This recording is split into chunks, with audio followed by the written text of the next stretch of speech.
today, quarterback DJ Uiagalelei. Y'all fire away with questions. All right. Brand inspector says that you throw bullets. Oh, How fast of a throw have you ever been clocked?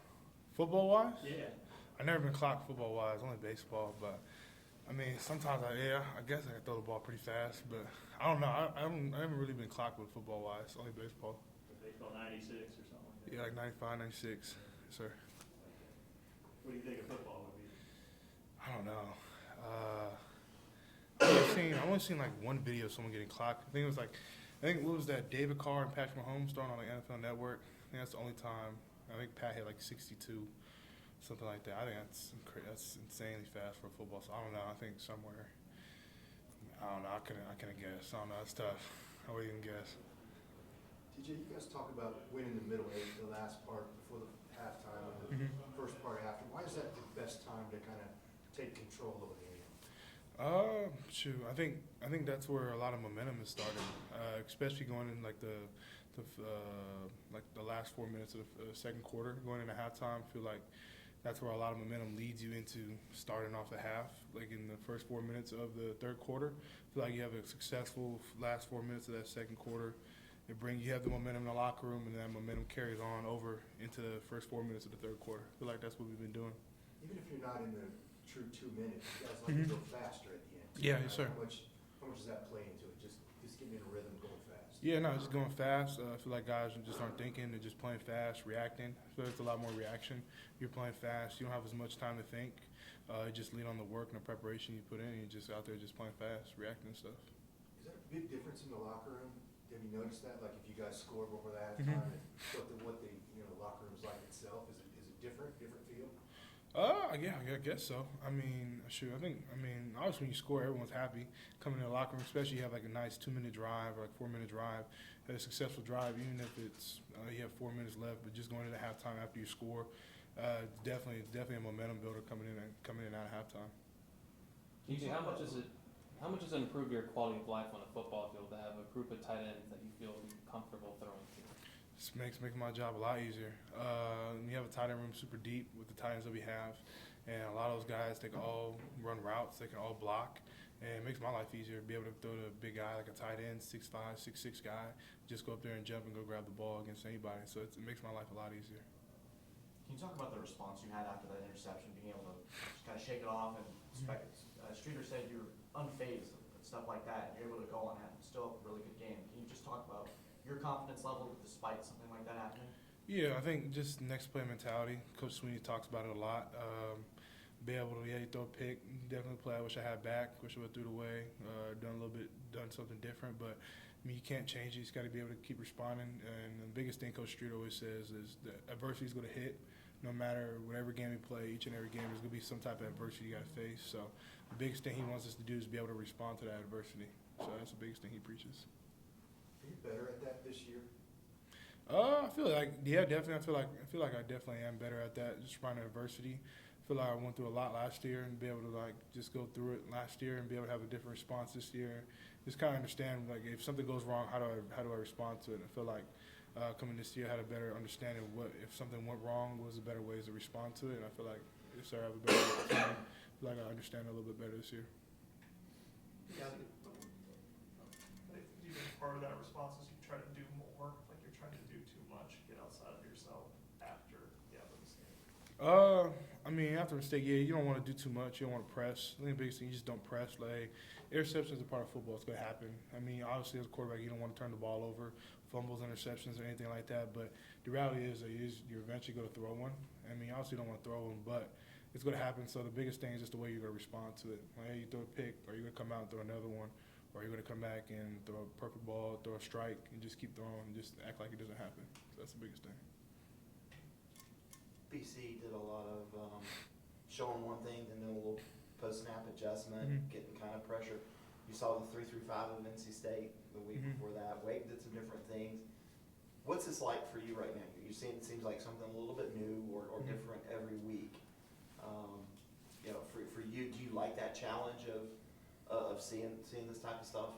Yeah, no, I think it's nice. I think it's testament to how good the ACC is and how good the defense coordinators are in the ACC. I feel like everyone has their own type of flavor, own type of style, and a lot of guys do their own different things. So each and every week, it's been nice to be able to see different things, and I feel like it's keeping ourselves as an offense fresh, helping us be able to stay on our P's and Q's and just be able to go through our reads and be able to understand what each and every defense is trying to do to us from the start of the game and what they're trying to do during the game, understand what our different changes are supposed to be at.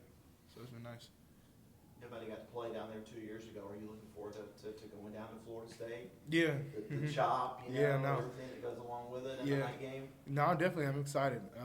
Florida State, I mean, the program itself, it's a historical program. Have had a lot of rich tradition down there. Very good team going into this week.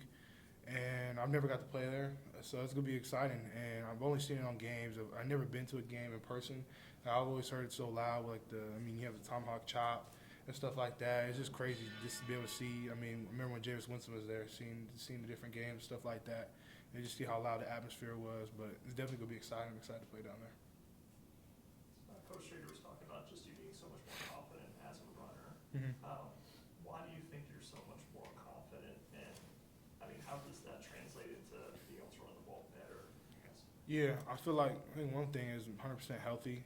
Feels good being healthy, be able to run, not having knee brace on, knees feels 100% healthy. And that's one big thing. And then I feel like just comfortability, knowing each and every game. Every time I get a ball, I'm trying to be able to take it to the house, try to make a big game, and just be able to read my blocks. And offensive line's done an unbelievable job by giving me holes in the defense, tight ends, running backs, and I was able to try to do my job right there. I feel like I've just gotten comfortable just running, and it's been good. I think he said that you're actually like recommending or giving him things about we could do this in the running game or do that. I mean, how much more eager are you just to run, just since you know you have that connection? Yeah, I mean, I love running. I mean, I love passing too.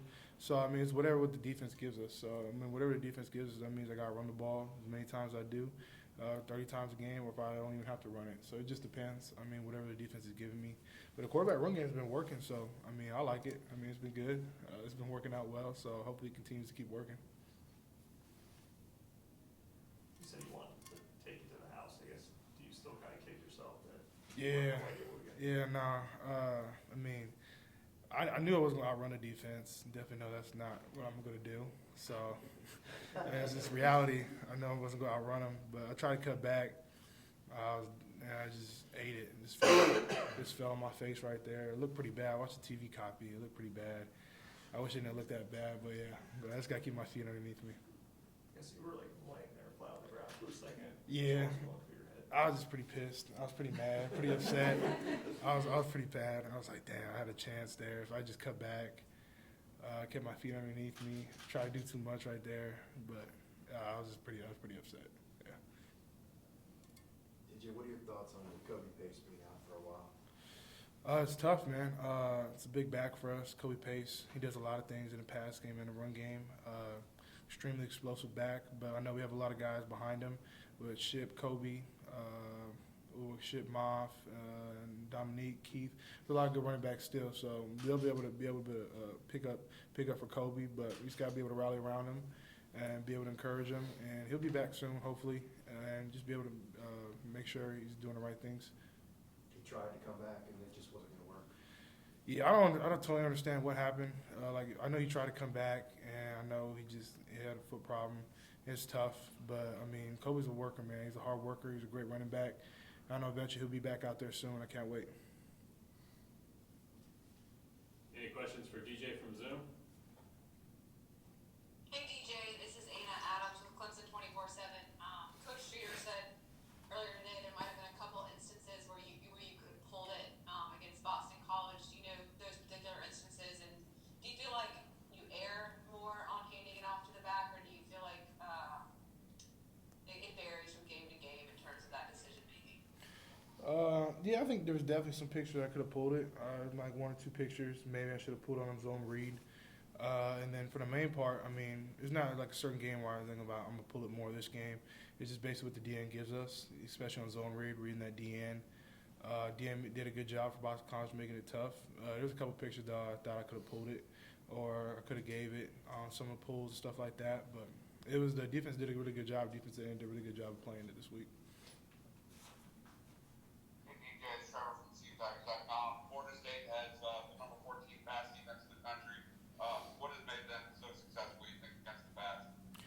I think they have really good corners, really good safeties, and I feel like as overall the defense has gotten a lot better since last year, and I feel like they've done a really good job this year by getting pressure on the quarterback, and I think that's what makes their defense a lot. I think that's what helps out with the pass defense as well. Is when you get pressure on the quarterback, there's not a lot of time to sit back in that pocket, and I feel like they've done a really good job this year for Florida State. Thank you. Anybody else for DJ? All right, thanks, DJ. Appreciate you guys. Thank you.